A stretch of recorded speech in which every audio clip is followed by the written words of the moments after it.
Welcome everyone to another episode of Wonderful Beauty. Thank you for joining us today, guys.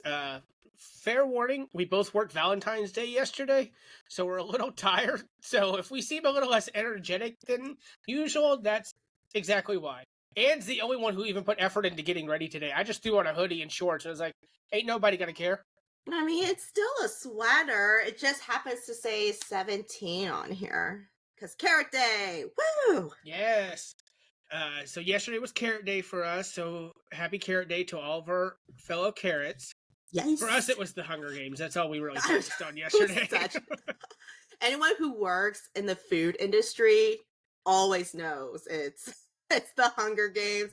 But I treated all my employees to, I had Valentine's Day on the 13th, so I had leftover desserts, like tons of sweets, cupcakes and cookies and everything. I just pretty much gave it all to the employees, so had a little sugar rush too. Must have been nice. Nobody sent me a box. Oh, sorry. If only you're here in DFW. Okay. You want to fight? Yeah, you know what? I got those macaroons that you fell in love with yesterday, so I know, who won? it looks so good. I'm so jealous. So what we're going to do today, guys, is going to be part one of a 3-part miniseries that me and Anne decided to come up with. Mm-hmm. So the working title for this is homemade K-pop idols. Yes. So what we are going to focus on is K-pop idols who were born in America and then were able to make it big in Korea. Yeah, and we're not talking about Korean Americans who made it big in a group. Because I feel like that's it's not easy, but it's easier than solo artists in a sense. Correct. Because you're in a group, you have a chance of success is so much bigger than being a solo artist. You know, you're doing everything on your own technically. More promotions is harder because you're not relying on other members as well. You literally have to do the variety shows yourself, do the music shows yourself. Social media, I'm sure it's run by a social media person, but you still have to put the effort on your own. Yeah, exactly. So, unfortunately, guys, you won't see anything about Joshua. You won't see anything about Vernon because they speak for themselves, and 2, like Anne said, they're also part of a group. And 3, we have done so much 17 content already that we need to give all the other artists a little bit of focus. Yeah, definitely. But I mean, we do love 17, but when you talk about Korean American solo artists, there's so many that people probably don't think much of, especially now they're so famous. You're like, oh yeah, they're famous, but like, where did they even start? You know, how did they get to the top or the level they're at right now? It's pretty big. So another rule is the person has to actually have spent a good majority of their time in America. So it can't be someone like, I think it's Mamamoo from Twice, who was born here in San Antonio. Oh, it's Mina. Mina, yes. From San Antonio, where she was born in San Antonio, but then turned right back around and went right back to Asia. So yeah, it's the same thing with she's a solo artist too. She's very famous, Chunha. You heard of her? Oh yeah. Yeah, so she actually went to Grapevine High School here. I didn't even know that. That's pretty cool. It's so crazy. But again, she didn't stay long, so we can't even count her either. But her English is great too. But she stayed here long. But that's a fun fact. And I'm pretty sure Grapevine High School don't even know about Chunha technically, unless K-pop is big in that school. But we don't know. No, I think Chungha herself should get a full episode, especially because I only know one song by her. Oh, and that's I'm Ready. Dude, I could do a whole episode on my own with that if you're ready for that. I can do it. Oh, yeah. I mean, looking at her blind watch list, you're not even on the list, so you need to kind of step it up a little bit. Yeah, I know. There's so many I want to do, but most of it that I want to focus for blind watchers for you, at least, is second-gen groups. Like, I want to do Infinite for you. I want to do, like, B1A4. I want to do all the oldies. Which, are you excited with Infinite's comeback that they just announced? I'm excited for Infinite, but I don't think I'm as excited when G-Dragon said he's dropping an album. I legit cried. I cried to my husband going, he's coming back. And he was like on his phone. He was like, great. Is it a mini or a full? I was like, it's a full with 8 songs. Awesome. Do you think he's coming to America? Let's go see him. So nonchalant about it. I was like, I need you to be just excited for me. You are a VIP too. Don't you dare. Can we talk about the fact that this is supposed to be our year of no concerts and we've already got so much crap lined up already?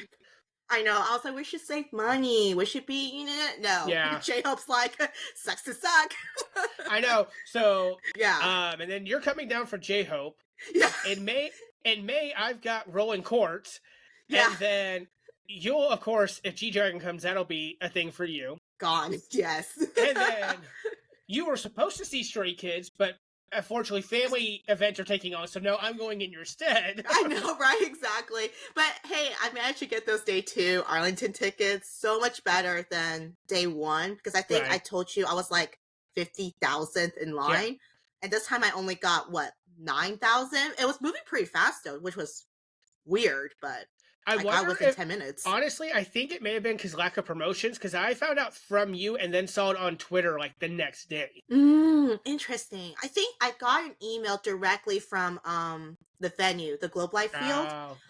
Because they dropped the emails that was like just announced day 2, and then they gave us like the ticket information, all that stuff.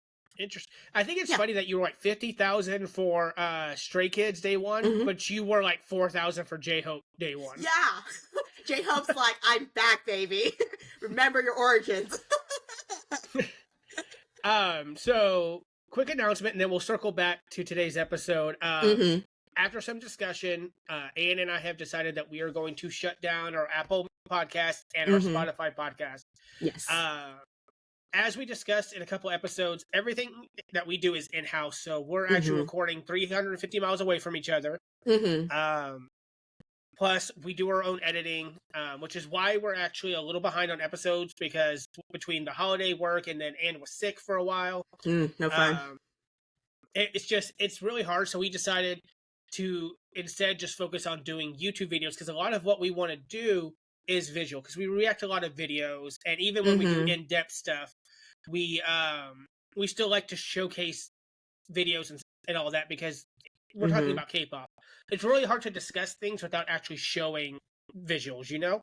Yeah, and also I think we put so much more effort too. Like as we got better with editing, when we were practicing and stuff, we started putting in more clips, cute little like photos, and that's really more effects. And we worked so hard on it that it made sometimes the video or the moment more funnier. And it doesn't reflect the same when it came to, hearing it over podcasts. So that's one of the decisions too, because we also want to hone in our skills in editing, right? Exactly. But we do put a lot of effort in editing the video itself. It's just a shame when you're listening to it, you don't get that same effect in a sense, because I do listen back to make sure like what we can fix and stuff. It's not the same effect as actually watching it on YouTube. Not only that, but you also miss a lot of reactions. Like in our BAP episode, every time Anne would go on a TS rant, like you have to see Anne's facial expressions for that. I was so mad. Don't get me started again. Hey, TS. Oh my God. But so hopefully you guys will still stick around. We are slowly getting a following on YouTube. We aren't looking to become viral or anything. We just want to share our opinions with the community. So we're very humble, very happy. We will be announcing a giveaway at the end of the week for our subscribers. So listen for that. But yeah, let's go ahead and get into this. What do you think, Anne? Yeah, sounds great. Let's get into it. So we chose 4 artists that we think personally ourselves have had the biggest success being from America and making it big on the K-pop scene. But this week we're gonna focus on Miss AleXa, which we were kind of gonna go in order of. I don't want this to sound bad, but like big from like Nugu kind of to like biggest success story, because really AleXa is the newest one in this group. But I also think it makes sense that we start with her because she's from Oklahoma. So for us, she literally is our neighbor. Next door. She's like next door, literally. Yeah. So this is good. I'm really excited to do this. I actually learned a lot about AleXa while doing research for this. Wow, that's good. So let's go ahead and get into it. Awesome. All right. So AleXa, which let me just go ahead and say, girl, I need to know the story behind this capitalized X, because writing this script was fun. But I messaged Anne and I said, I'm so sick and tired of this X. And she goes, well, no one's going to see our script. I'm like, nope, too late. Already there. You're like, I'm 10 paragraphs deep. I can't do it. So AleXa, known as Alexandra Christine Schneiderman, is known for her powerful vocals, captivating stage presence, and has made a significant impact on K-pop with her unique blend of K-pop, pop, rock, and punk influences. As stated, AleXa is from Oklahoma, Tulsa to be specific. She was born to a Russian-American father and a South Korean mother. So AleXa grew up with a very diverse culture and background. AleXa showed interest in the arts from a young age. She participated in lessons for various genres of dance, including ballet, hip-hop, jazz, as well as having an Instagram and Snapchat accounts dedicated to just covering K-pop songs and choreography. But it was really her mother's own story about being adopted that inspired AleXa to become a K-pop idol. Which is crazy because to a lot of people, you don't realize that she's adopted. I don't think many people actually know about that side of the story. Yeah, no. So AleXa's mother was born in Korea, but she was adopted by an American family. So, and I don't know how true this is, but I did see it a bit while researching that one of the reasons AleXa became a K-pop idol was to try and find connections to her mother's birth family for her mother. I didn't know anything about that, but I do know the story because when she, did interviews, when she went to that the American competition thing that she did recently, I know the story behind it is that she obviously adopted all these things, and her mother was actually not how should I say this? She was not big on her Korean culture because being from Tulsa, Oklahoma, there's not much diversity. You know what I'm saying? It's not like big city where you have all these different ethnicities, culture, easy exposure to it, right?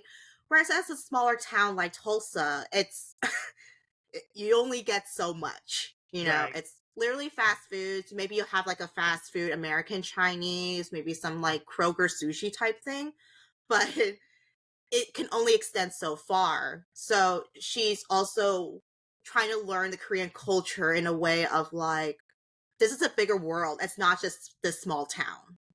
Yeah, exactly. And I've heard that.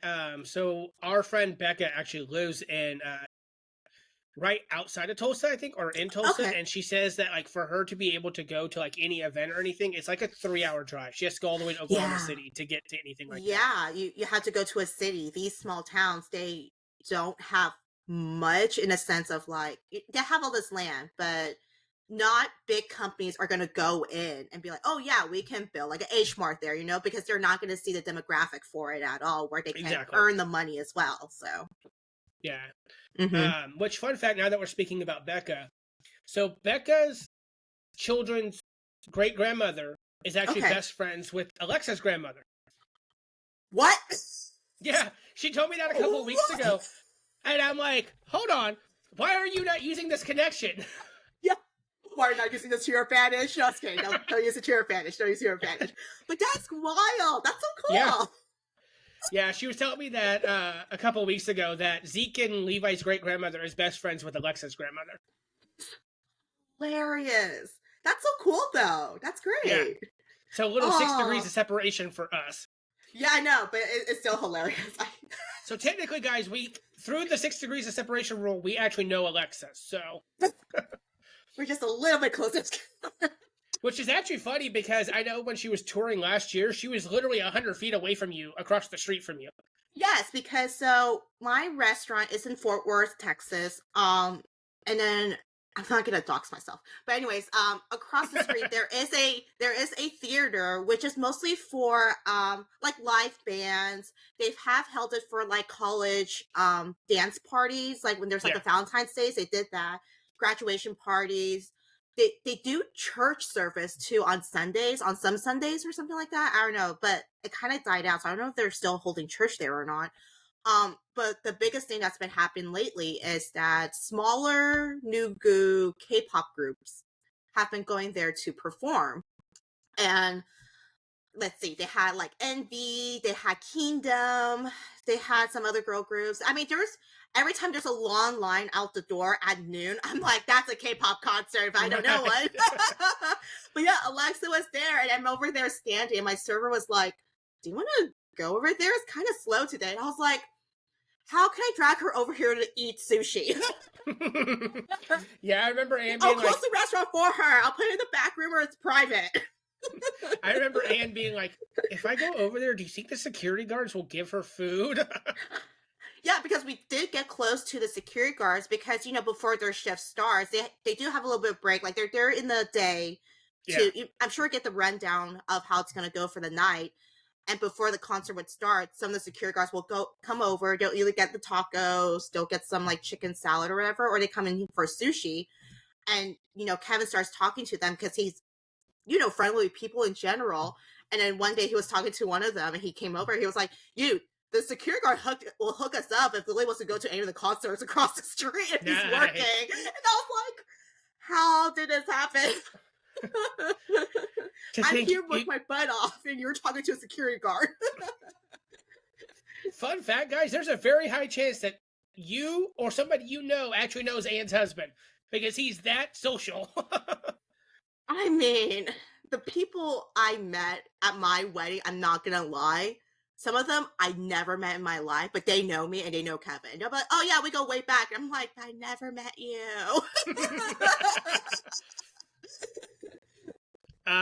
So AleXa, I've learned, is kind of the survival show queen, which we'll learn with the trajectory of her career. But her first attempt actually came from season 1 of Rising Legends under the name Alex Christine. The first season was actually partnered with JYP Entertainment, where AleXa won first place in the dance competition. Nice. She would later appear on the second season. This time it was partnered with Cube Entertainment, where she took home the grand prize.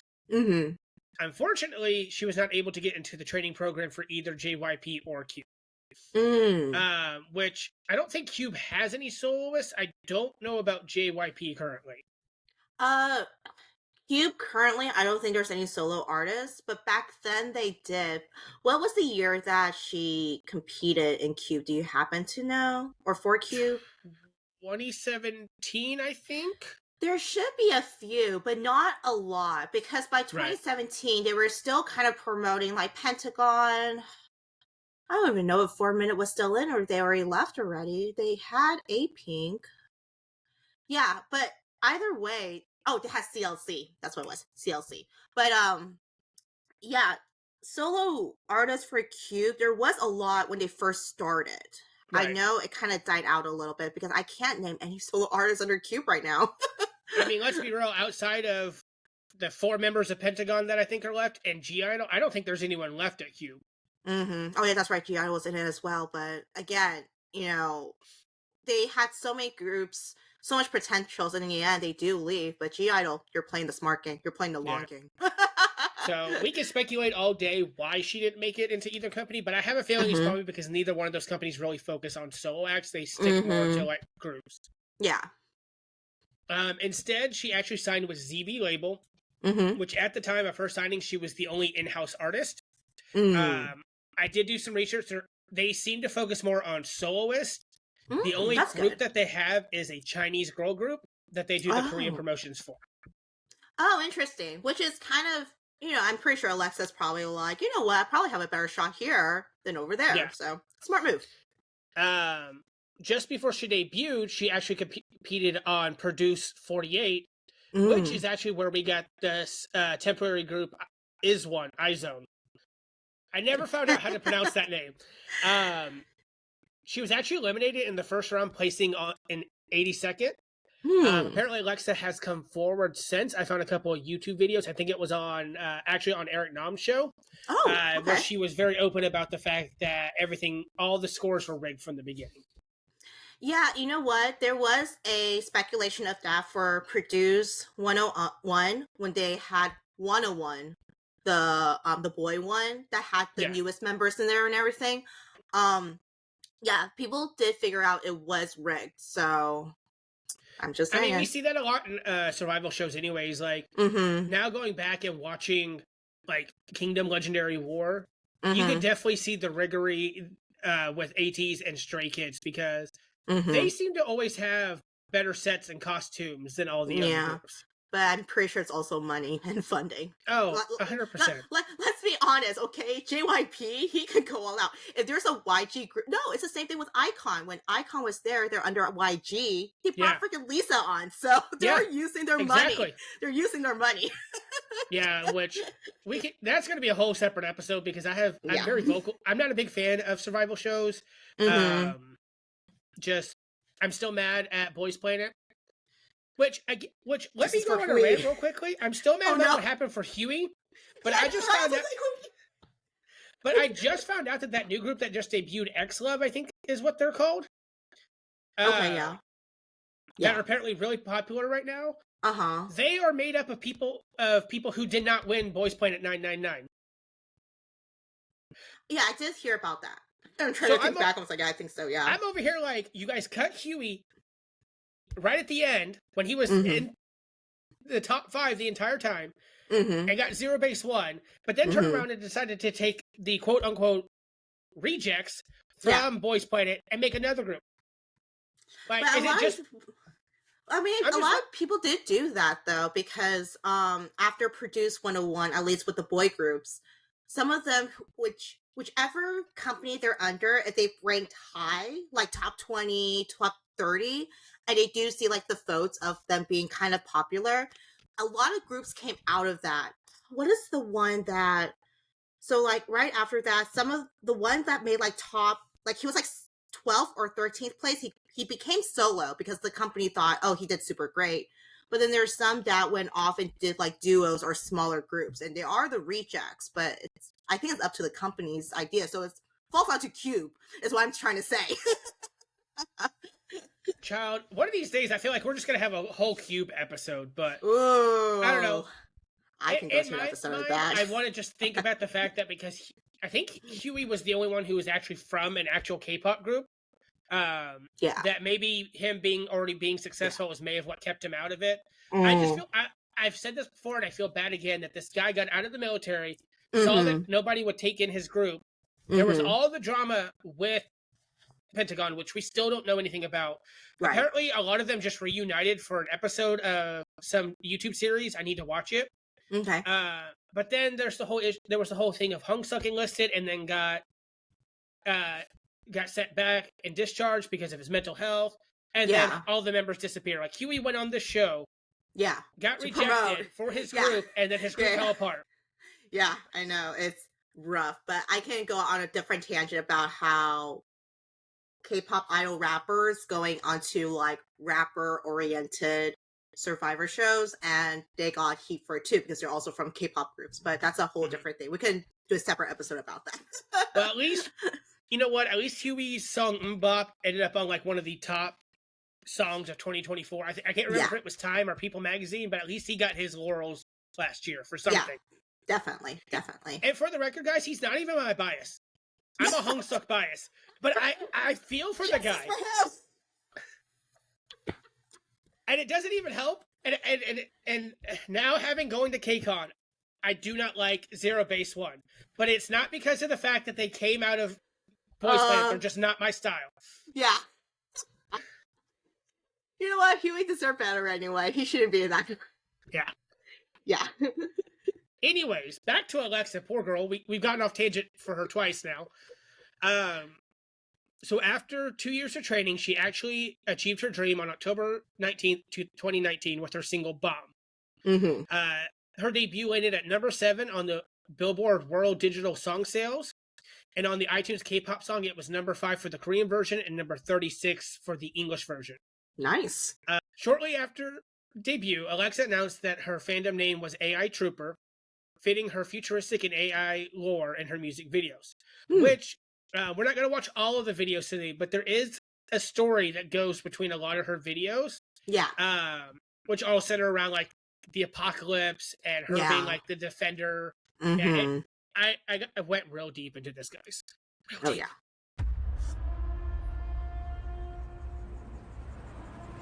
It's funny because we didn't think this would happen 5 years ago. It's becoming more and more real with the AI. Oh, right? Yeah, he must have got some man strength for that.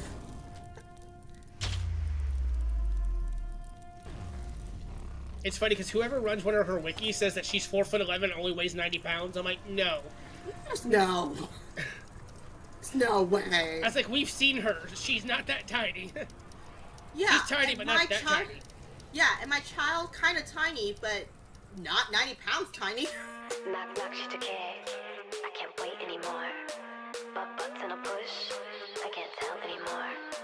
Don't got the connection, can't change anymore. will blind, I can't take anymore. 처음 느낀 texture, 이질적인 gesture. Low, low. 다 들어간 불꽃에 얼어붙은 눈빛은 glow. Yeah. 넌 아마도 깜짝 놀랄걸. 맘에 놓다간 따끈대일걸.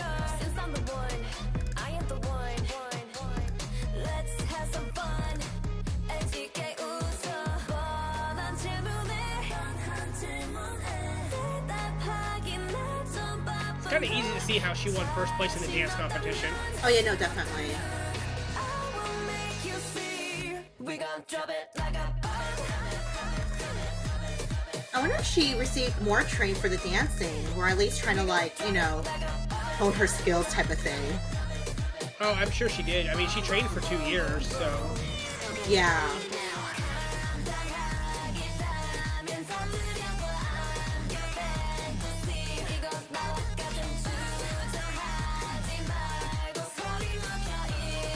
I really like that lavender on her. Mm-hmm. It looks so It pretty. looks a lot better than the blue that she's famous for. Yeah. Well, I mean, the blue is so bright. I think that's the only downside of it. It's just so bright. It's like neon bright.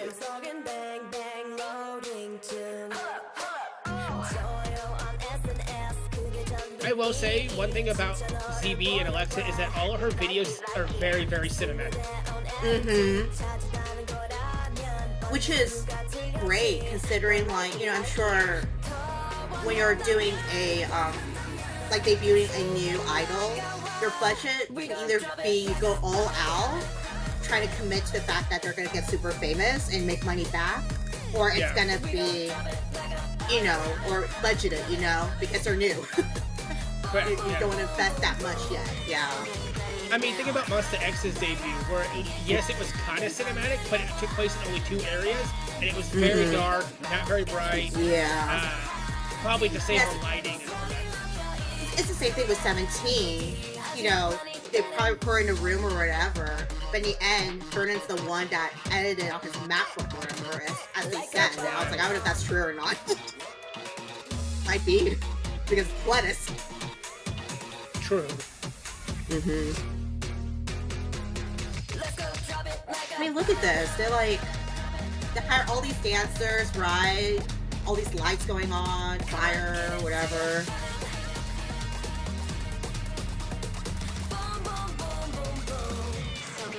Well, think about it from a Big Four standpoint. Like, ITZY's debut, which was colorful and bright and all that, it was not nowhere near as cinematic as this. That is true. Yeah, theirs is just more. I think they're just focusing more on just their dancing. Yeah, because it was like them outside of a building. I think they were at one point on like a skyscraper, but it was nothing like to this degree.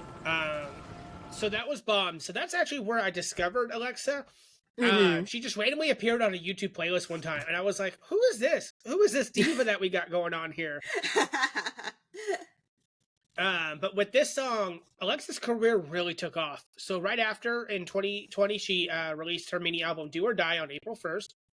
And then she went to collaborate with Dreamcatcher and boy group Into It to release a single called Be the Future, which was created in partnership with UNESCO's Global Education Coalition to bring attention to the importance of safety in education during the COVID-19 pandemic. Did you watch that video when I sent it to you?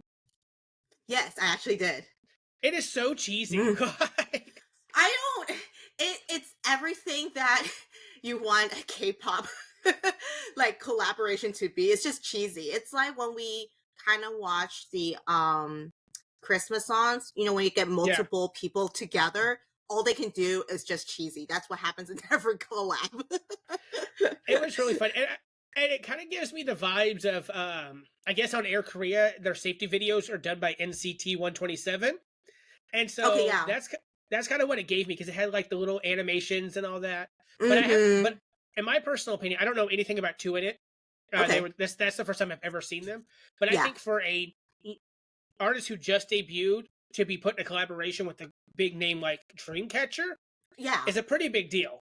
It's a huge deal, and I'm pretty sure with them being into it, people were like, "Ooh, who's this group?" Right? And they probably look more into it, which is kind of great marketing at the same time too. So again, not 100% sure how true this is, but according to my research, AleXa actually wrote that song, but she just wasn't credited for it.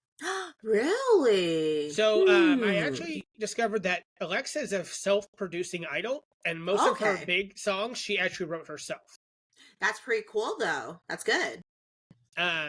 Shortly after this, she released her second mini album, Decoherence, which included her singles for Villain and Revolution, which continue that trend of the AI apocalypse and AleXa traveling to different worlds to save everything.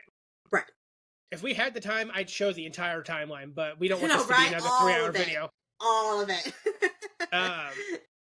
Along with releasing a number of single albums, which is kind of AleXa's thing, not to the degree of like DKZ, where every album of theirs is just one song. Right. And 2021 was also the year of collaborations for this new artist. So OneWe joined her in creating an acoustic version of her single Never Let You Go. BM of Card made an appearance in her video Extra. And while Big Matthew didn't provide any vocals, he did participate in a rather entertaining and embarrassing dance battle with the idol. AleXa would actually later go on to join the Korean rock band Rolling Quartz to release a rock version of the same song. That's cool. I didn't know that. Oh, yeah, I didn't either. I found all this out yesterday. Well, except for the BM thing. I knew about BM. Yeah. And actually, I would say maybe her biggest kind of cameo during this time, which I don't think a lot of people realize, is that she actually appears in the music video for Mamamoo's Go Go Baby. Okay. She's actually the leader of the study group that the girls crash and mistake for a house party. Oh. I'm going to have to rewatch that. It's been a while since I saw that music video. Yeah, so if you go back, she's the girl who's literally like holding the book and like reading things out when the girls come in and start turning it into a party. Okay, cool. I'm going to have to look out for that next. And in my opinion, this is probably her most impressive collaboration. She joined Kuwaiti Saudi pop artist AlShuaibi. I mispronounced that, I'm so sorry. For the song Is It On? This song is a masterful blend of both artists' culture. The lyrics are in Arabic, Korean, and English. That's neat. I love it when people do that. Oh, yeah. Unfortunately, there's not actually a music video. All we got was a lyric video. But I highly suggest to anybody to go listen to the song. It is amazing. And it seamlessly transitions between his Arabic and then her switching between English and Korean. Like, flawlessly. Ooh, I'm going to have to give that to a listen too then. Oh, such a good song. And the funny thing is when I first heard it, because I was like busy at work, I thought it was like a Spanish song. Yeah. Until I actually like sat down and I was listening to it and I was like, oh no, this guy's singing in Arabic. That's actually pretty neat. Yeah, that's cool. So 2022 was arguably probably the biggest year for AleXa in terms of her influence in America. So right now is probably where most of you actually know her from. Yes. So along with releasing her third single album, Tattoo, AleXa was chosen as the representative for the state of Oklahoma on NBC's American Song Contest. Yes. Hosted by Snoop Dogg and Kelly Clarkson, which is a wild collaboration. I mean, it's the same thing as like putting Snoop Dogg with like Martha Stewart. Like they're best friends. Oh, I know. They have wine together. I think they have multiple TV shows together. It's so Yeah, funny. they do like a cooking show together. I love it. Every time I see clips of it, I will sit there and watch that clip. You never skip it. Never skip it. So this show was inspired by Eurovision, with artists from all 50 states, 5 territories, and Washington, D.C. competing for the best original song. So Eurovision basically brings a whole bunch of European countries together. Yeah. To basically decide same thing, best original song from whatever country.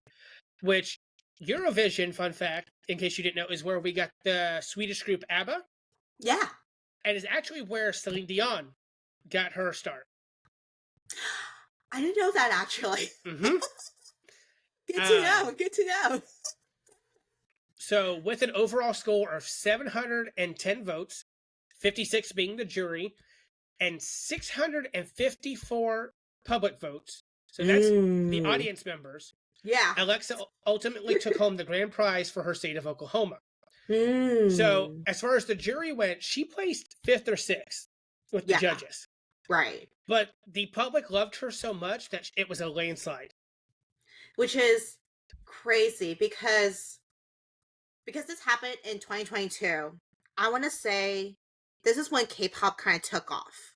You know, like it became more globalized in the sense of like it's becoming so big in America where customers at my restaurant, they don't know a thing about K-pop, but they've heard of K-pop because, you know, exactly. BTS, Blackpink, whatever, right? They've gotten so big. They're performing on these night shows, all these stuff. They're doing interviews on Good Morning America. I think that's also kind of great that AleXa represented Oklahoma doing a K-pop thing, right? Essential K-pop thing. Yeah. And people are like, oh, this is so much cooler and so cool right now. So I think I think that's why the audience is like, oh yeah, we can get behind this. This is so cool. Oh, definitely.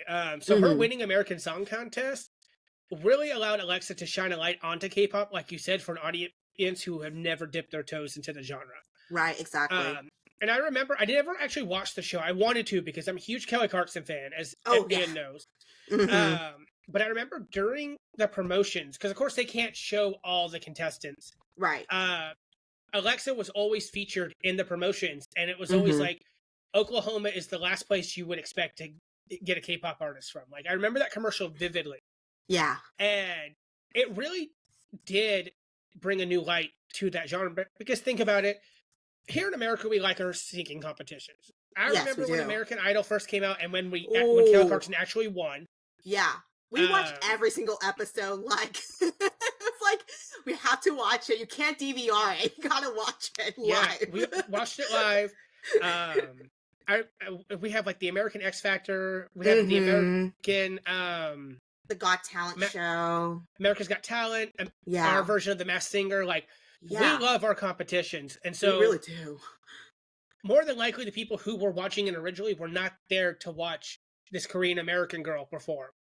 Right. But like Anne said, the votes speak for themselves from the really audience. Does. Yeah. Which AleXa also was the first ever Korean American presenter at the K-pop at the Billboard Music Awards. And while Wonderland didn't chart, which is wild because it's such a good song. It is currently sitting at 15 million views on YouTube, and she went on to perform the song on a couple of different music shows, as well as Studio Tune's The Original. So think about that. She won an American TV show with an English Korean song, and then turned around and brought that same song over to Korea as well, because all the music shows could have just said, no, we don't want anything to do with this. This is something you did for America. Yeah, which is crazy to think about, too. So I'm going to put this into perspective of Rosé of Blackpink. Obviously, she performed on the ground in music shows, but they allowed it, right? Because she's, first off, a K-pop idol, and YG probably paid buco's money for that, right? And it's also Blackpink. So that's a higher level, right? Then here comes AleXa, who is a little bit nugu and all these things. Literally has an English track song. It doesn't usually go well because when XG try to do the same thing, but their concept is Japanese girls doing Korean songs, but in English. Yeah. I mean, there's good feedback, but it's not as great of feedback as On the Ground of Rose. Yeah. But then AleXa comes in and it's like, there's so much hype behind it, and she's allowed to perform in music shows, multiple music shows, by the way. Like, it's not just one. It's like all the major broadcasting stations. That's pretty big for a solo artist to come with an English song going, I can promote this. That's wild. Yeah, it's so wild. And AleXa was apparently the 6th ever K-pop idol to have her song played on American radio. Mm-hmm. So so this would have been, I think, after Butter by BTS. Mm-hmm. Right, before they joined like the military, songs, I think. Yeah. I don't know what the other songs were, but I mean, think about that. AleXa's success with Wonderland kind of allowed Rose to bring over Apata to the American radios. Not saying that she probably wouldn't have done it on her own because of Bruno Mars being as big as she is. Yeah, exactly. But AleXa being the 6th ever K-pop artist to be allowed on normal American radio stations definitely probably had a small impact on bringing that song over. Yeah, because it's also not in the sense of BTS is so popular, right? He did that collab with Designer and Steve Aoki for the Mic Drop. So because of those backup names, Mic Drop was allowed to be played on American radio stations. On top of that, of course, Dynamite and Butter because it's BTS. Yeah. You're not going to hear Blackpink because they don't have a fully English track at all. So you're not going to play it. They did play 50-50 Cupid, but I want to say it's only because of TikTok. That's the only reason why it got super popular, and they do have an English version. But AleXa has none of that. She just won a freaking contest for Wonderland and just played it because it garnered so much popularity. So it's a different level of why it's being played on the radio stations here in America. Yeah, it's definitely a big deal. But of course, a lot of people are going to focus on, BTS's Butter, Mic Drop, and Apata from Rose. But this little girl from Tulsa, Oklahoma definitely made her mark on American radio. Oh, yeah, no, definitely. And I'm pretty sure, like Kiss FM, which is very beloved here in the DFW area, they even mentioned that too. They're like, this girl's from Oklahoma. She's literally right next door. And she came with this new song. And it's like, that's wild. Which, thank you, Kiss FM, for actually being such supporters of K-pop and helping bring over artists like, because you mentioned them with AleXa, but like we literally got Monsta X and Wonho here in America because of their jingle bell. Right?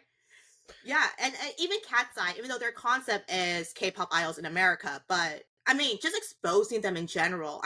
They even brought like NCT, I think. Yeah, NCT replaced P1 Harmony. Cat's Eye and Wonho a couple of times, Yeah, exactly. So that's wild to think. You would never think that Jingle Ball would have K-pop idols. It's so weird, but so great because it's a variety of music anyway, so. Thank you so much, Kelly Raspberry and Big Al Mac. And Kid Kinetic, may you rest in peace. Oh, yeah, I know, right? Rest in peace. Good man, good man. Those 3 names are as big as local celebrities as you can get here in Texas. No, really? Exactly. I remember when we went to go see Jingle Ball, my mom was so excited to see Kelly Raspberry in person. Yeah, that's the same thing with my sister, Carrie, because I was saying, let's go to Jingle Ball. I have an extra ticket. And she's like, oh, that'd be so cool. I can see some pretty Korean boys. I was like, oh, you don't know that Kelly Raspberry's going to be there? She's like, she's going to be what? She's going to be on stage? Oh my God. The moment she came on stage, Carrie ran towards the front. She was like... Unfortunately, American Song Contest was not received very well. It didn't have the same effect as Eurovision did, so we never got a second season. Yeah. But I personally would like to think that AleXa being on the show would have opened doors for maybe more people of minorities to actually get the courage to perform on the stage like that. Oh, yeah, definitely. So what we're going to show next, guys, is AleXa's performance from American Song Contest. Just fair warning, I did edit this when we first started before I was very good at editing. So please be kind about this. We have come so far. We have. I did this on. You could even see our little logo in the corner.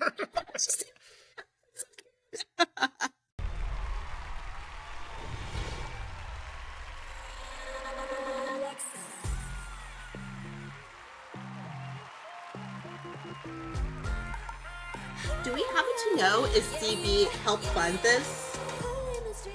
I don't know.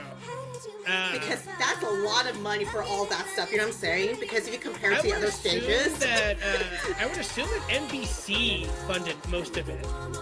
That's crazy. But I do know that some people literally just stood up there with a mic and a guitar. Yeah, that's what I'm trying to say too, because, you know, I forgot where the country singer was from. He's really good too. He literally just stood there. Then, you know, AleXa comes up, it's like a whole freaking production.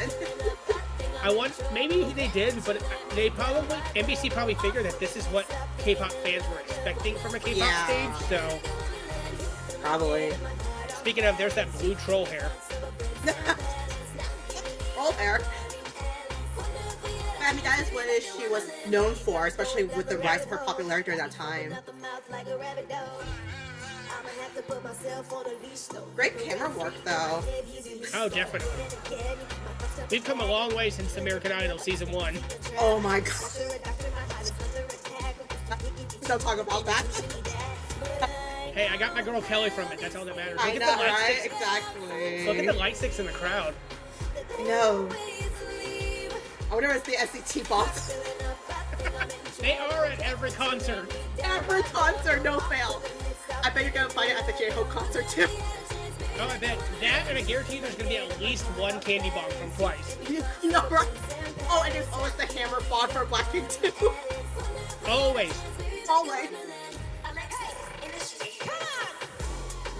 There's no shame, like you know, but we love seeing the light sticks. I love that she kept the AI concept for this too. Yeah, no, definitely. Stays really true to her concept from the very beginning.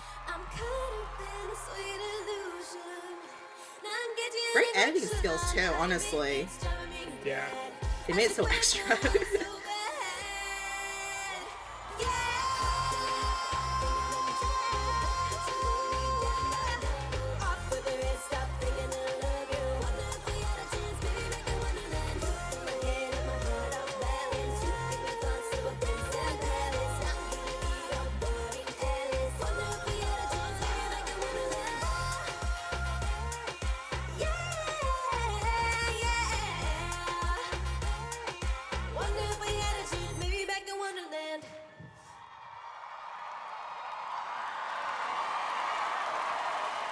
It's not done. Let's move on to Oklahoma. Yeah. AleXa needs at least AleXa, my 448 girl. points to take the lead, y'all. Can she do it? Oklahoma gets... Oh, look at her mom. Look at that. Right, that's crazy.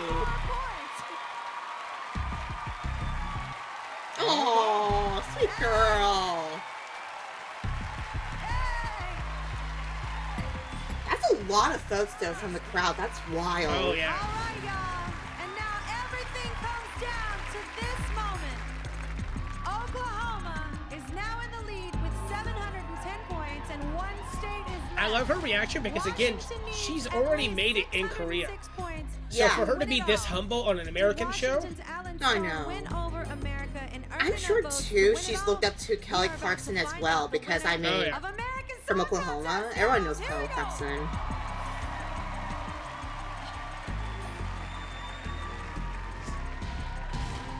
Oh boy, Oh my gosh. America. Snoop Dogg. Oh, boy. I'm sorry. I love Snoop Dogg. He's so Washington great. needs 606, and America has given Washington. My heart beating fast too. Do you hope it's you? My heart beating fast. As if I was in the competition. I'd pick you, Snoop. You would pick me? Yes, I would. Aww. 254 points. Oh my God! That means Oklahoma is the No, first we ever reached winner out there. of 200 American points. Song Contest. Yeah. That's wild. Congratulations to AleXa. Oh, look, that's cute too. Look at that.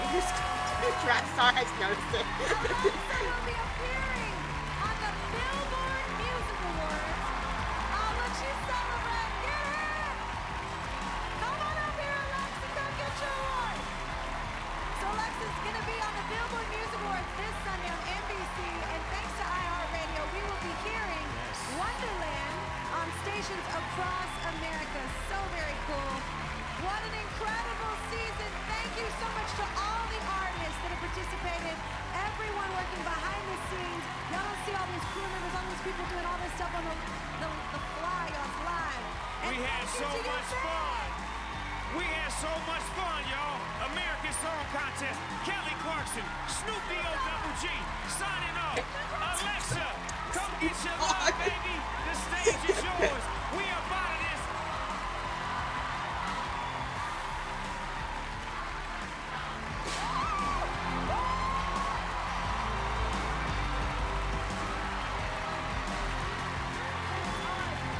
Hey, man.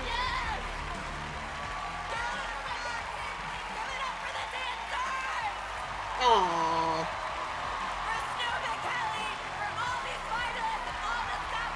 Oh, she is kind of tiny. Like, oh no, she is kind of tiny. AleXa, I mean, she probably wore AleXa. all heels at kpop, but also That's just on a true. taller stage, and we're like down here.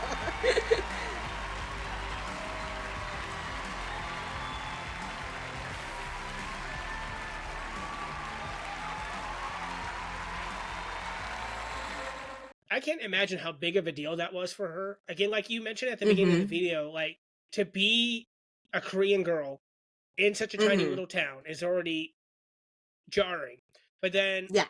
to already be a slightly successful act in Korea and then to bring it all full circle and win for your home state of Oklahoma while showing off your culture, that's got to be such a big deal for her.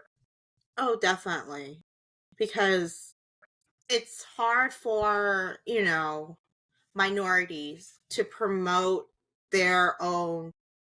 Well, I mean, K-pop's big now, but to have an actual, like, Korean American to promote it into America in a way that Americans can probably relate to it, make it easier to bridge that gap, really is amazing.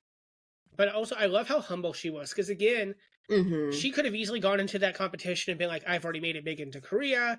So if I win this, great. But to watch her reaction to almost winning and then winning.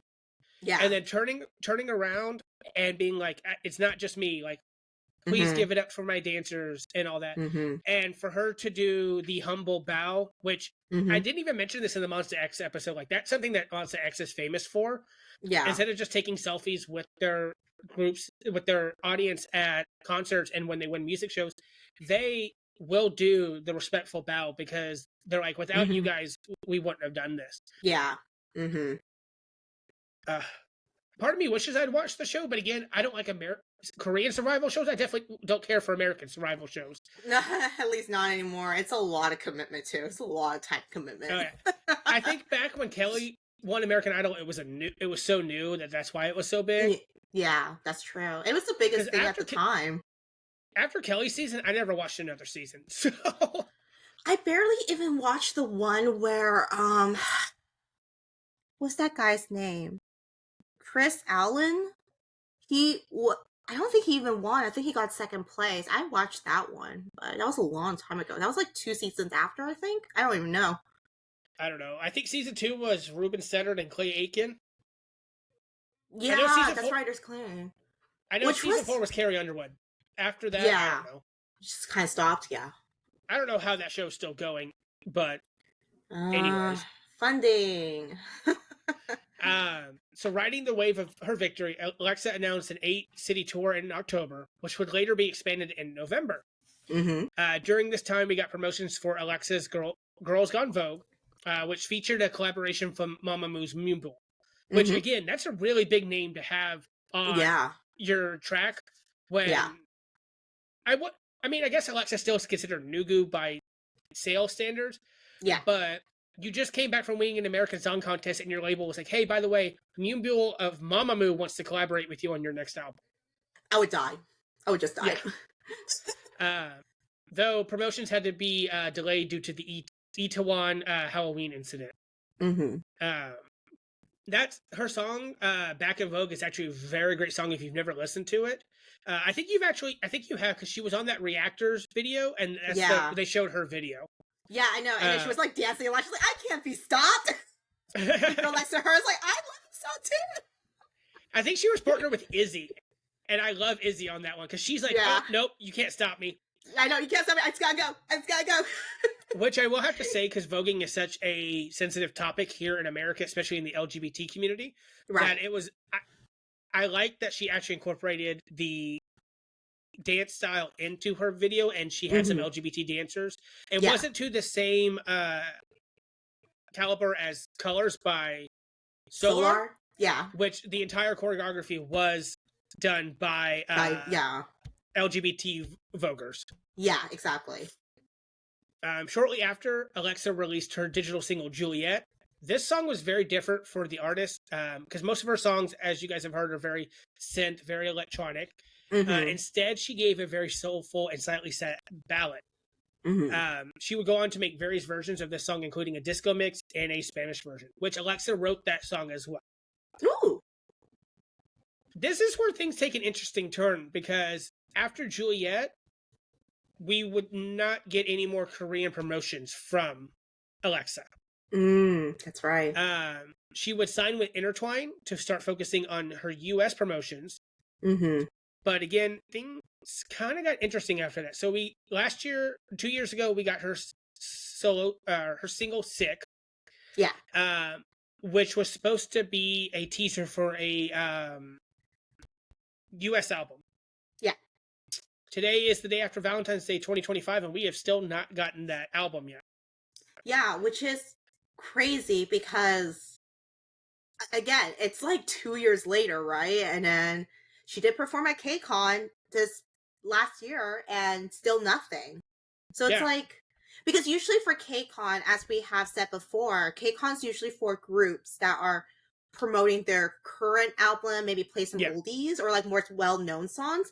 But AleXa did go up there and perform, but she still didn't release an album or anything, honestly. Just a single. So her last album was Girls Gone Vogue. Since Juliet, we've gotten a whole bunch of singles. We got Sick, Distraction, I think Enemy, The Joy of Missing Out, and then she just released Under the Armor. Yeah.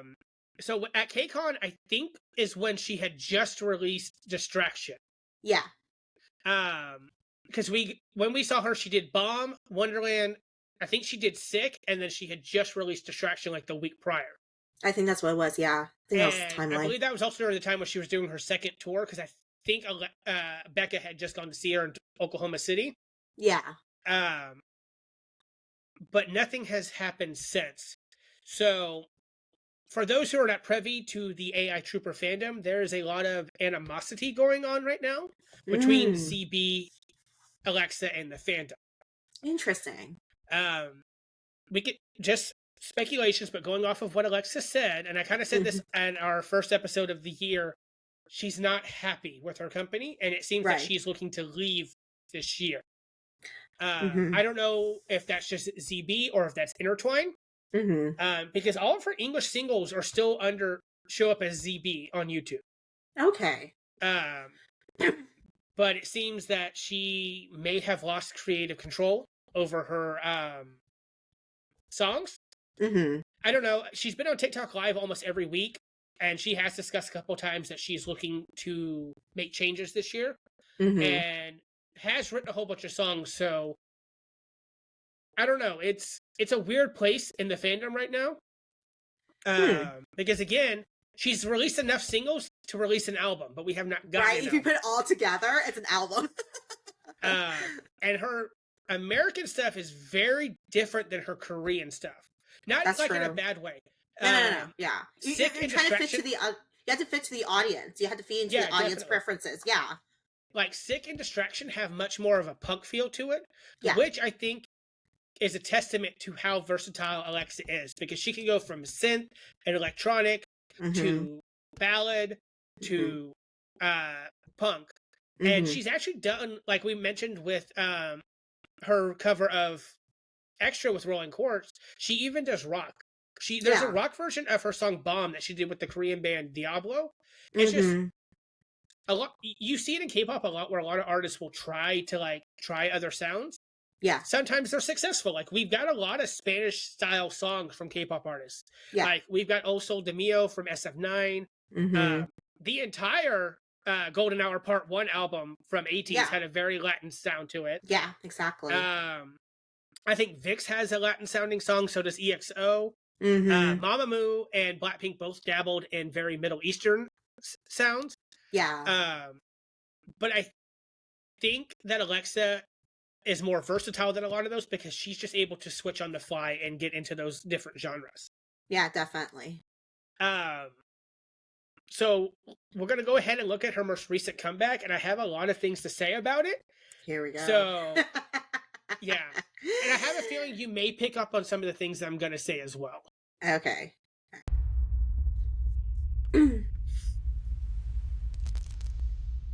This is at also least the there's first still AI concept, though. The whole apocalypse. The weird and thing stuff. is, this is the first AI concept we've gotten since before Back in Vogue. Yeah.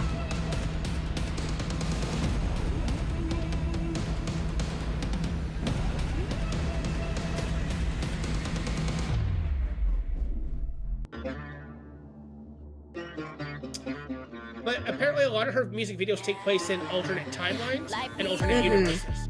I see. I do like this reference to Wonderland, though. Yeah. I was about to say, this reminds me of Wonderland, too. It's like almost it's the same choreography, I think. It's the same choreography, yeah. Okay. Come on, lock and load. Had enough, so now watch me blow. Keep you up on your tippy toe. Love my enemies, keep them close. I keep my cool, got eyes on you. I live my truth, and here's the proof. Wild gunslinger, this a big deal, stick up. Let me paint the picture, I'm here to say, now meet your maker. Ashes to flame, let it take control, you can't escape. What's under the armor, I'm here to stay. Wait for it to unfold, you can't escape. What's under the armor? Vámonos, vámonos, let's vámonos. Dominoes, dominoes, they're falling down. Ashes to flame, let it take control, you can't escape. What's under the armor? Gonna be the one to find smoking gun. Part of me don't wanna, but the game is on. Took the stage with the bomb, bomb, bomb. Do or die, and be 1-1-1. Might get some bruises, but I get back up again. Ain't gonna lose this, I'll fight to the end. Wild gunslinger. Oh, I'm gonna have some words, actually. I've got something to say, and the fact that you do is kind of wild. You know what? I'm gonna let you go first. Tell me what I'm gonna say.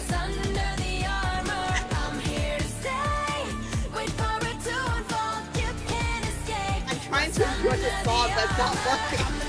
I feel so bad. Again, I'll wait till the end, because I can just pause this video and start going off. And then we'll never finish the video. No, let's watch her again, because I'm hoping for, okay. See, your opinions are so strong you can't even finish your sentences. I know, like, the more it's happening, the more I want to say, but I was like, no, just power through it, Ann. Power through.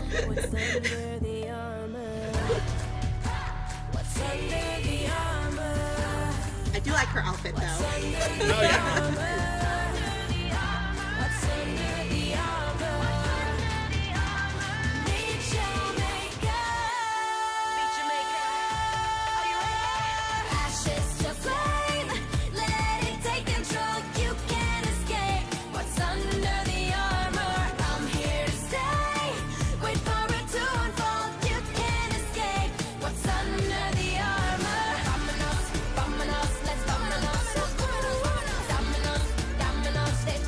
But it's such an interesting trend how most K-pop songs nowadays are incorporating more like Spanish words.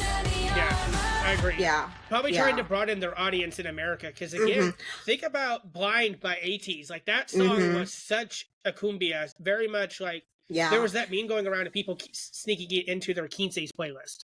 Yeah, and also Card in general, they have that Latin, you know, that sound, and they're so popular in Latin America. They always do so well and sell out there. I think they just finished their Latin American tour this week. Yeah. They always enjoy going to Latin America too, because the feedback over there is always massive. So Yeah. But I want to hear your words. There we go. All right. I'm trying to think of the best adjectives to use. Do we have to bleep this out? No. The song is great. Yes. There's potential. I think the video is very sloppy and very lazy. And not on AleXa's part. No. So, you know, I'll critique the video and then go into fandom theories first. All right, cool. First off, AleXa does not seem to be enjoying herself. She did not look very happy during this video. And it was such low production compared to all her other videos. Like, we are literally sitting in an abandoned parking lot outside of a building. Yeah. Whereas we take her AI concept and Bomb, Revolution, Do or Die, and Villain, all big stage productions. Right. Even her final stage for American Wonderland. Yeah. Big production. Yes. What the was this? Not only that, but you have an idol who we've already seen is very talented at choreography. The choreography, to me, didn't fit up to AleXa standards. The flags, the fact that half of the flags were backwards during the video, and I understand, you know, elements and stuff like that, but like, did they not take the time to do reshoots? Did they not decide to do double-sided flags like for Yes, 80s? like, hey, more fabric. So the theory in the AI Trooper fandom is that this song and video were something that ZB had in the vault. Okay. So if you go back and watch the Revolution video, all right, it has a little end credit scene. That end credit scene is the exact opening we got to this. Oh, okay. The comet so that's the connection. AI AleXa being defeated, the comet coming down, and then the night being there, and it being AI and it being AleXa. Right, because of the alternate universe. Yes. Crossing universe. Okay. Not only that, but AleXa's hair still had a blue tint to it. So I'm wondering if this was filmed after Wonderland, right? And they decided not to release it. Also, this to me has nothing to do with the AI concept whatsoever. Yeah. Some fans think that it's supposed to be the death of AI AleXa, but the video doesn't feed into that concept whatsoever. Okay. I don't know. That's my theory on it. I like the song. The song is great. Yeah. I love the elements they throw in there too. Yeah. But the video itself, I'm not a fan of. There was absolutely basically no promotion for this. We were teased by ZB on Twitter that AleXa was going to actually have a comeback. But how long ago was that? How long ago was that? So this video released in December, so it would have been November or December when we got those tweets. Okay. AleXa, I think, said that she was not aware that this song was going to be released. Okay. She also did not promote it whatsoever. Now, saddening, AleXa did lose her father in October. Yes. So that could have contributed to some of it. But it does not seem that AleXa has spoken on this, besides the fact that she didn't seem happy when the song was released. Okay. All right. Well, I have some words too. But it's essentially the same as yours, where the video is lazy and everything. I'm gonna put my K-pop knowledge into this in terms. That seems like a practice performance video. Yes. That's what it looks like. It looks like what should have done is like a full music video, right? And then, weeks later, after they do that promo, they're going to release the dance video, the performance video, like beat takes, all that stuff. That's what it looked like. That's what it absolutely looked like. I was literally, because I never seen, well, I've seen her music videos. I didn't see this one, obviously, right? Because I'm not super into it. And I thought, again, she's not promoting. So why should I go out and search for her music videos when she's not promoting anything, not releasing anything new? I didn't even know she released that. And looking at it, I'm so disappointed, because if people who got into AleXa saying Wonderland, right? And then all these singles, they're like, oh my God, so great. And they're like, oh, she's coming back. And I was like, wow, she's coming back. And then they see this. Me, I would be so disappointed. I'll be like, the fuck is this? You know what I'm saying? Yeah. It literally just looks like a dance video they released. They did I'm sure they did editing for cameras, but they did not do any editings. It could have been like a one-shot performance video. I didn't like the flags. I did like the reference to Wonderland, though. But the fact that you said there's supposed to be a storyline with the AI, which is her concept, the reason why she has that idol concept, I was like, great. I saw the night thing. I was like, ooh, this is cool. It's going to be great. And all I got was the freaking phoenix flying in the background, and that's it for 2 seconds. Which you gave me nothing. It had nothing to do with the song, nothing to do with the video, and it was so cheaply done. Yes, exactly. It's like, we forgot a little bit of AI. Let's just sprinkle in a phoenix. Like, I did not. I like the song. I like the reference to Wonderland. Did not like everything else.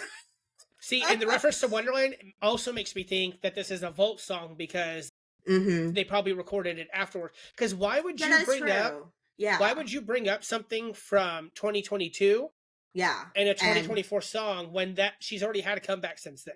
Yeah, exactly. That's so weird. I may put CB on my list of companies I don't like now. I think it was very disrespectful to AleXa, especially considering how much money this poor girl has probably brought in since winning American Song Contest. And you saw the productions. You literally saw how much production from debut all the way up to Wonderland, and suddenly you give this thing? Like, that makes no sense whatsoever. And if you watch the videos for Distraction and Sick, they're not like high production things, but they are better than this garbage. I was about to say, I'm pretty sure they put more effort still than this. This literally looks like a B-side camera rolling type thing that they do as a B-side to sprinkle into the actual music video to, the switches and all that stuff. But that cannot be a music video. That's a dumb music video. As a concept. That's dumb. To me, it's so disrespectful to AleXa. It really is. Again, she did not look happy in the video. Also, whoever her makeup artist was needs to be fired. Yeah, that I didn't see. It used to be so dramatic. It's like she'll have that cat's eye that goes all the way out here that's colored and everything. I didn't like. It looks so dull. Is that? She looked tired. She looks like us right now. Oh no! Right after Hunger Games. So. Oh my God! Yeah. It makes me upset because we got to see. Yeah, and you're not even part of the fandom. Like. That says a lot, though, because I obviously know AleXa. I know her journey. I know her story. I know what she can do. Why'd you give me this as her latest comeback? It makes me not want to be interested. Oh, no, I'm still interested. But it makes me, if I were a newer fan, I would not want to continue. You know what I'm saying? Because you're giving me this production, so you're giving me this. I'm not interested at all.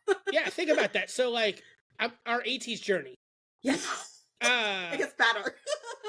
It gets better because we got Bouncy and Crazy Form, and that caused me to go back and watch all their old stuff, and then I'm literally wearing an AT's hoodie right now. Like, that says something. It says a lot. It says a lot. Or even, again, 17. Yeah. 17 came out with Super, and now look. Like, I don't know. It makes me so mad. Yeah, that upsets me too. don't like that. And the fact that AleXa, as you said, went on TikTok Live almost weekly and saying she's not happy, I wonder this gap of silence is just her trying to negotiate better terms with a ZB, that or just trying to get out of the company contract wise and Right. doing the right way. Looking at you, New Jeans. Anyways. Well, and then I'm then sure my there's issue is, legalities to it too. It's like, and here's my thing: she signed with Intertwine, but yes. AleXa still technically, I don't know a better word to think about it, but she belongs to ZB. Yeah. Like, no, that why makes has sense. ZB not gone after Intertwine and been like, "Hey, we let you sign with our artist. You gave us this promise of an Yeah. album, Yeah. and we haven't gotten anything yet." I'm pretty sure it's legalities to it. Maybe just the fact that she has technically two companies. She's in two companies, right? So it's like, I'm sure there's something behind the scenes that we just don't know about. And obviously AleXa can't talk about it because, Contracts, yeah. Yeah, contracts. And then like maybe don't want to get sued by it, by ZB, that too. So she has to be very careful about it, I'm sure. So maybe once everything is settled, we can probably have a full album, is what I'm assuming. But as of right now, I can only assume it's only just dealing with the contracts. Yeah. That's my opinion. Yeah. And it's heartbreaking to me to see how unhappy she is. Yeah. She works so hard. She works so hard, and we just saw her this summer at KCON. Yeah, I know. And she was having the time of her life. She was even telling the story how she used to come to KCON or go to KCON with her friends as an audience member. And now she's on stage. And she's like, and that's my bestie over there. She's a doctor. She was more successful. Yeah, exactly. Because I remember we were in the, I can't remember what the technical term is, but like at most conventions, it's the artist alley. Yeah. And ZB1 came on to one of their stages to do like the games thing that they did. Yeah, the interviews, whatever, like having fun with audience. You were in line at trying to win a free trip to Korea. Yeah, and did not work. It didn't work. And I remember going up to you, like, I didn't want us to separate, but I was like, hey, I really want to go watch AleXa perform, because they had a separate room where they would put on mini performances. Yeah. And I even asked the kid, because they were watching ZB1, I said, and I was, being responsible as the godparent, being like, do you want to watch this, or would you like to go see AleXa perform? And even the kiddo was like, oh, AleXa's performing? Let's go see her. Yeah, I mean, it's a lot, too, because obviously kiddo being kiddo, they love their boy bands, right? Yeah. Huge Carrot fan. They're getting into 17 fan, sorry. Huge 17 fan. Getting into Boy Next Door right now. They were very happy to see Zero Base 1 too, because they do have a liking to them. But they're like, AleXa, let's go. That says a lot. From a teenager, you know what I'm saying? Yeah. Like and we got to see her on that stage. And again, she performed Bomb, Wonderland, and her 2 English songs at the time. And she was having so much fun and interacting with the audience. Yeah. And trying to figure out it wasn't just people being like, oh, I'm bored, let's go see her. Because she was like, how many of you guys know me from Bomb? How many of you guys know me from this? Yeah. And then she said, how many of y'all know me from American Song Contest? And she got the biggest reaction from that. Which says a lot too, because that made her more popular. You know what I'm saying? Yeah. People know because of it, because they watch those Survivor shows, the American Survivor shows, you know what I'm saying? So that's crazy. Yeah. So hopefully, again, on my bingo card is that she will leave ZB and we'll actually get an album from her this year. But because she's so talented, she writes a lot of her songs. She's a great dancer. And like just the Wonderland choreography, like when she performs it to this day, her dancers come out and tie her up still. Yeah, no, she goes all out. It's not like when performances, the older performances we're getting, like it's been like 5 years since we performed this song. They do like a simpler version of it. No, she still goes all out. Yeah, exactly. Yeah, like to use 17 as an example, they still use their debut song on tour. Yeah, and them and us in the crowd are still doing the stupid little simple thing. They still do the no, they do all the moves still. Yeah, but they use those older songs more to interact, with crowds. They're not doing the full choreography. You know what I'm saying? So Imagine being a new person on AleXa's tour and hearing her say, "Oh, did somebody bring the rope to tie me up?" Like, just imagine being that new person. yeah, Like, wait, and you're like, what's going on? We're getting kinky. This type of show. I will say that she's very active on TikTok Live right now. I think she does at least a show once a week, and she does makeup tutorials. She just talks, and I actually learned this recently. She's a very avid cosplayer. Yeah, so that's how I actually know her more from. Oh, obviously I got into her during Tattoo when she was promoting that. Yeah. But then I realized she does all these cosplays and they're immaculate. They're so good. And I was just like, I love that because I think she made multiple TikToks about it and she'll do like different skits for it too. And she'll do like the transitions and whatever. So yeah. And she makes them all herself. Someone with her money could easily go to the costume department and be like, hey, can you guys do this for me? But no, she actually will make them on TikTok Live.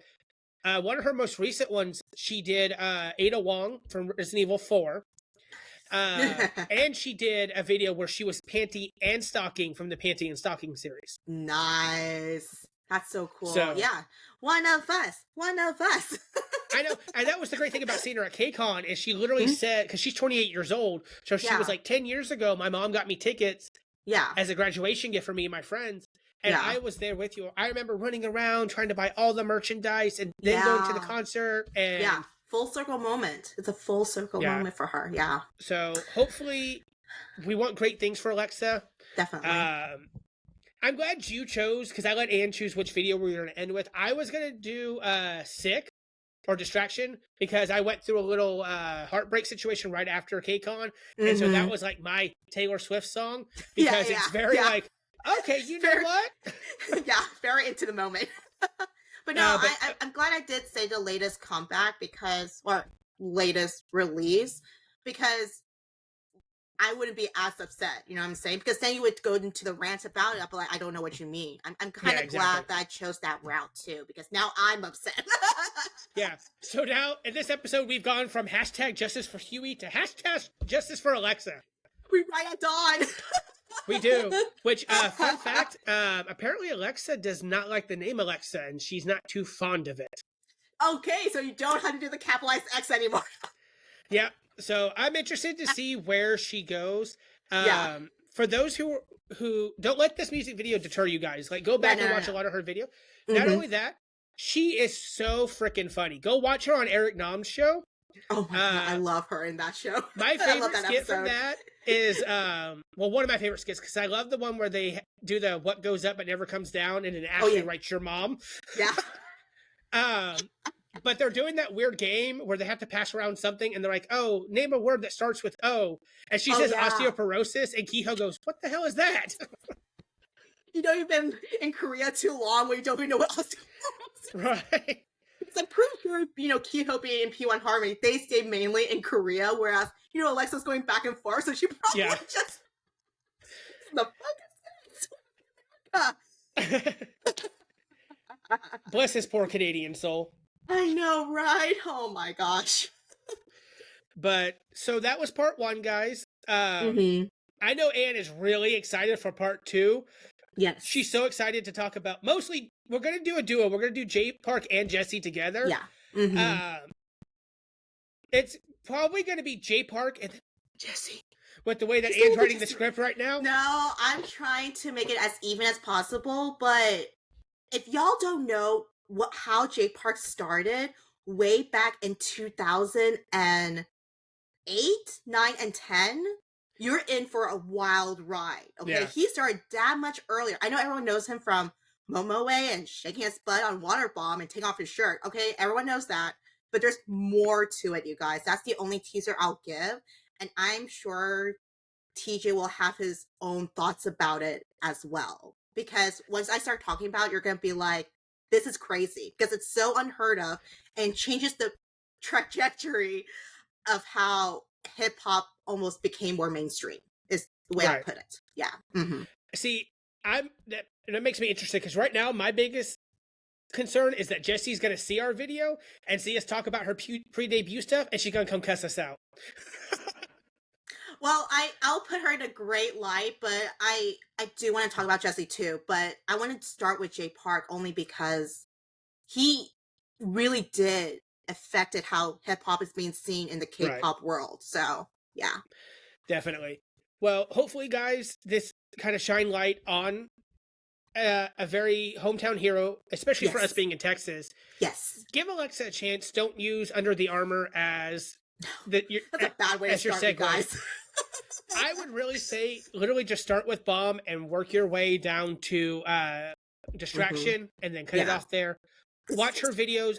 Don't do it anymore. Watch her videos with Eric. She's funny. Go watch her cosplay TikToks. Yeah, it's amazing. I'm pretty sure she's on Instagram too, but I saw her more on TikTok, I'm sure. But hopefully you guys enjoyed this. I was really excited to do AleXa because I am an AI trooper, whereas Anne's more of a casual listener. I am glad that you got upset with me because I didn't want to look like a lunatic on here like you were with TS. So. No, seriously. Once you edit this video, look back at my face. I'm pretty sure I'm giving the stink eye the whole time going, the heck is happening here? Like, I want to say some words, but you know that I can't say it because we have to get through the video. You can see the changes in my eyes, I'm sure. Definitely. So hopefully we'll see you guys next week for Jesse and Jay Park. Keep an eye on our Instagram, wonderful_beauty. Make sure that you have that 2 in there for beauty. You'll pull up a whole different page. Get it right, you guys. We should be announcing our giveaway on there. So yeah, hopefully we'll see you guys next week. Have a great weekend. 흥건해진 밤이 분위기를 봐 우리뿐인 party 걸리적거리는 윗도린 다리에 이 본능은 설레 나란 본능 살래 Let's get down with me 이거는 네거 맘대로만 봐 with it 난 흥이 좋지 신세계에 오늘 밤에서 평생 네 온시